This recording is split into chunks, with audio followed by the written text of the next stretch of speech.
Hey guys, welcome back to another video. Today we're going to be reviewing the Seiko 5 SNXS79.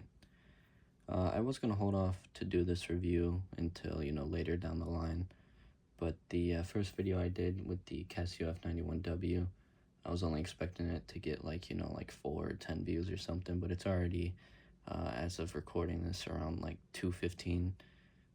So I'm pretty happy with that. So I figured, a lot of people like these Seiko 5s, so I'll do a review on that. Before we get into the watch, I will say I did own this for about 2 to 3 years, so the case itself has a little bit of character to it. The crystal is pretty scratched up, and it does have an aftermarket band on it. First up on our list, just a little bit of history. The Seiko 5 movement was started in the early 60s. This one in particular recently got discontinued in 2021 for the newer Seiko 5 models.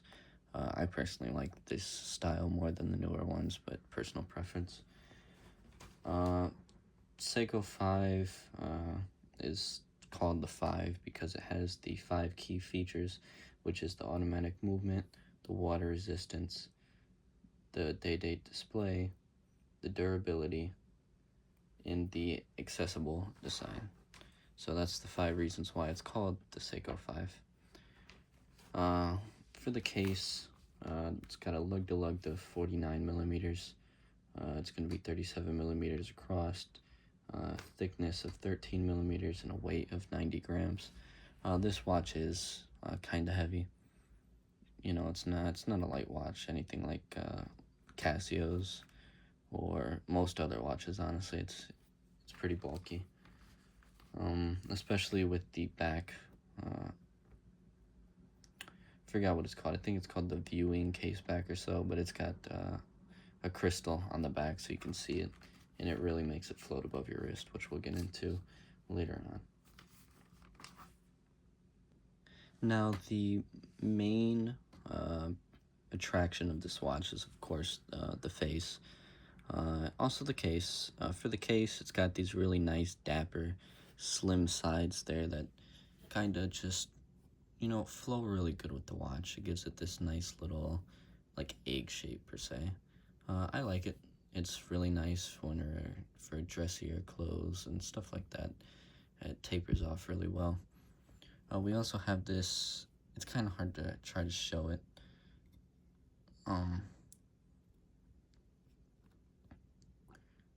The camera doesn't really do it justice, but this black sunburst dial on it is just absolutely phenomenal. I don't really think there's many other watches that compare to this, other than maybe like 1965 Timex Marlin, that kind of sunburst. That's really the only thing that I personally have that can compare to that. It's very, very beautiful watch. All the hour markers are applied, and they also have applied lume on them. The Seiko logo and the Seiko 5 little badge, they're also applied. Really the only thing that's inked on there are the little minute marks, and then the automatic, as you can see right there.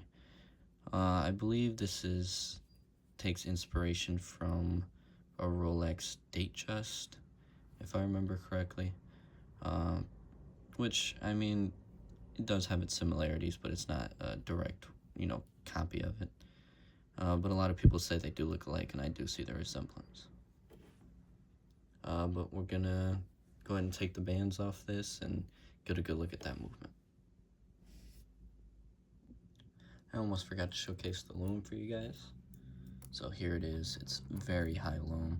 I'm not a big fan of lume, but if you are, this is a great watch because even during the daytime, when it's sunny and everything, you can still see the lume sometimes, which I think's cool. I'm not a big fan of it, but if you're into lume, this definitely should be a pickup for you. Now, onto the movement for this watch. It's got somewhat of a basic movement. The movement was developed in the late 50s, but this specific one was designed somewhere around 1996 It's an automatic 7S26 movement.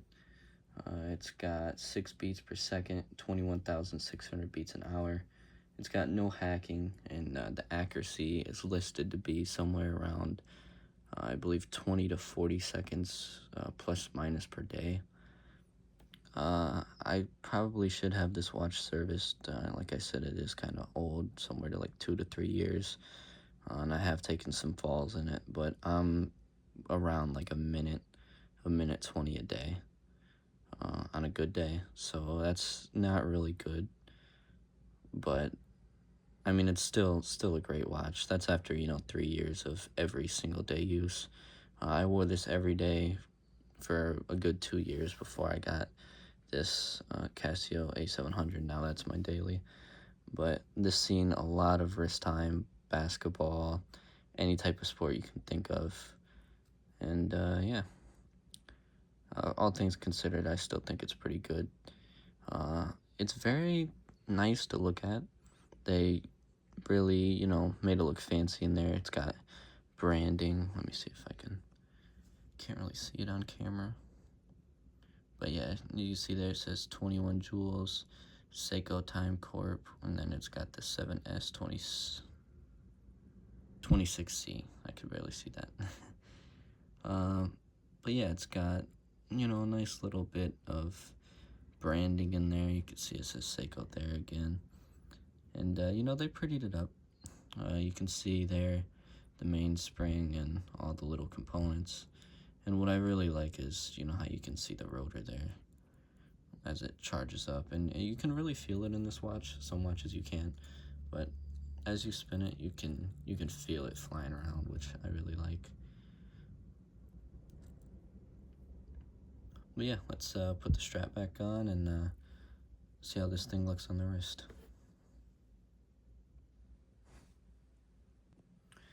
Alrighty, and here the watch is on wrist view. Now, like I said, this watch is pretty heavy. It floats. Let me see if I can get a good angle on it here. As you can see, it kind of like, it floats off the wrist as, something like this A700, it sits flush on your wrist. It kind of floats up because of that back glass to view the movement. It sits pretty low on there. So, that's one thing. It gets, a lot of people say it kind of looks like a UFO. So, yeah, I have a real small wrist, and this fits my wrist pretty good. It's about size of a bottle cap, a little bigger. Like I said, gave you the specs earlier. The lug-to-lug is 49 millimeters across. It's 37 millimeters with a thickness of 13 millimeters. A lot of reasons it's so thick is really just that back glass. I've seen people change those out and it sits a lot flusher, so if that's something you want to do, then I'd definitely look into that. I'd contact a jeweler. I don't know if I'd do it myself. It's up to your guys' discretion, but one thing I did want to mention is the glass. They have it listed as, I believe, sapphire. Or, no, excuse me. They have it listed as hardlex. And, it scratches very easily. I mean, got one big scratch coming in over there. Got a big scratch all over here. It scratches very easily. I tried to keep the best care of this thing as I could. But then all of a sudden it just got scratched up after about a year. Granted, I probably wasn't being as careful as I was when I first got it, but that's one thing you should look out for. And the band, like I mentioned earlier, this is the original band that came with it. It had a nice little Seiko clasp on it, and the bands are just, they're not it. If I'm being honest, like the Casio bands that come on like the 158, like they got more integrity than this thing does. I don't know why Seiko's 5 line, just does not have the best quality bands. Casio is like $20 for a watch, and the band is better than these watches that go for, 150 or so bucks. I think I picked this one up for 180 a few years ago. But these watch straps are just, I'm not sure how well you can hear that, but it's like maracas. It's not very good. Which I didn't really mind that it made noise like that, but even when I had it on this watch, the clasp, not even like playing basketball or anything, but just sitting there and moving my arms around, the clasp just kept unbuckling after about a month of owning the watch. And I was fine with the way it looked, even though it's brushed and the case is, has a nice finish to it.